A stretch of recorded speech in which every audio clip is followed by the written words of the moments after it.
In the previous video, I talked about the Bible as a technological creation, about the history by which the Bible in its current form arrived to our hands. If we think about our modern Bibles, it's a printed, bound, privately owned text with chapters and verses, other navigational tools, glossaries, things like that. And as a result, we have certain forms of habitual reading and engagement that have become instilled in us merely due to the technologies that are familiar to us. We have, for instance, the ease of navigation to a particular place in the text that maybe allows us to avoid the sort of sequential reading of Scripture to find our sense of a place within the text that might have formerly been required. Think about the difference between reading a map, where you can maybe point to the particular grid on a map where a location is found, and the process of reading an itinerary where you have to follow a route through a particular terrain. In many ways, the difference between our relationship with the text that is more habitual to us with chapters and verses and a relationship to the text that would have been more prevalent in the past can be compared to that sort of difference.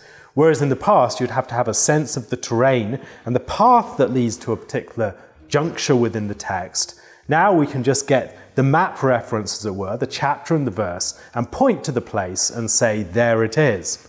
Now that, of course, allows us to abstract things from the text, to take a particular verse and to reflect upon that in abstraction from its context. Now often we'll be looking for verses for maybe devotional nuggets, some thought that seems inspirational to us or something that we can meditate upon. Maybe it's for theological construction, so we find this one verse that seems to support our theological proposition that we want to argue for, and we use that along with several others to make our case.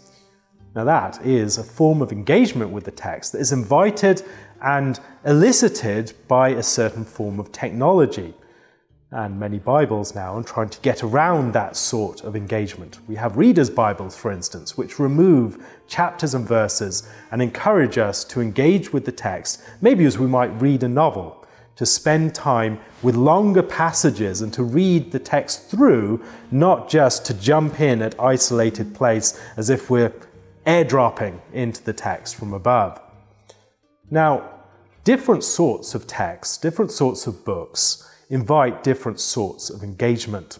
If you read a recipe book, you probably don't have it on your bedside table. It's probably on a shelf in your kitchen, and the way that you read that book is by following the recipe, by cooking. That's how you read the book. You cook the recipe. And if you are just reading it as if you're reading a novel by your bedside table, you'll be misreading it. That's not the way that you engage with a recipe. You might think about a songbook. How do you read a songbook? Well, you sing the songs within it. Or a musical score. How do you read a musical score? You play it. How about an encyclopedia? Well, you consult an encyclopedia. You don't necessarily read all the way through from A to Z or A to Z. You read just a particular passage that you want to read relating to some object of your interest. Now, what sort of text is the Bible? What sort of book is the Bible? Well, it comes to us in a certain form, packaged, that invites certain forms of reading. And those readings may be helpful, but it's also possible they're not the forms of reading that should be most prominent within the life of the people of God. Think again, for instance, of the difference between a Shakespearean play that's pulled down off a shelf and read privately and a Shakespearean play that's performed on a stage. Which one of those answers to the intent of the book or the text more fully? Well, obviously the performance upon the stage. It's great to have that private reading, and that private reading can actually inform the performance upon the stage. But the ideal is to have that performance upon the stage with a company of skilled actors as the proper interpretation and reading or performance of that text. Now that leads us to the question of what sort of texts do we find in the Scriptures? That question can be answered in part by our modern technology of the text without us actually thinking about whether that answer is a good one. And so within this and the following video, I want us to spend a bit of time thinking about what forms our Bibles and other forms of engagement with the scriptural texts invite. Now, we might have this experience of going through the biblical text, waiting for some verse to jump out at us as a sort of devotional nugget. For me, when I was first reading the Bible, this was the way that I approached it. I was looking for some thought that I could abstract from the stories that would speak to my life, that would be some sort of thought that I could meditate upon, that would speak about some aspect of divine grace or something like that. Now that's something that can yield valuable insight, perhaps. It's a very limited approach to take to the scriptures. Indeed, I found I was working through whole passages and finding no devotional nuggets at all on occasions. On other occasions, I would approach the Bible as a sort of series of moral exemplar stories. So I'd read through the stories of David and I'd reflect upon the moral themes that I could pick up from that story. How was David an example of faith or maybe unbelief on occasions that I could learn from and apply to my own life? Again, this can be a valuable form of engagement with the text, but we miss again much in the process. That form of engagement with the text is invited perhaps by the sort of technologies that we have of the text, by the ways that the Bible comes packaged to us as this book for private reading and consumption. And maybe as a result of this, we're missing much of the richness of it.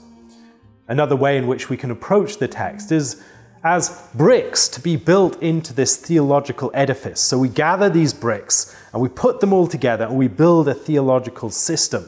And so we get a proposition from here in 1 Samuel chapter 15, another proposition from 2 Corinthians chapter 5, another proposition from Romans chapter 1 or something like that. And out of this we build this edifice of a doctrine.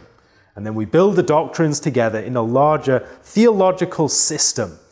And from that we learn what it is to think about God in the right way, what it is to think about the doctrine of Christ, what it is to think about the church and all these other aspects of salvation.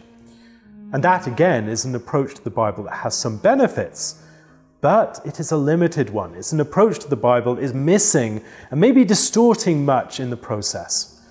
And so as we reflect upon the sorts of engagement that texts invite and elicit from their readers, we will perhaps have a better understanding of how to engage fully with the text.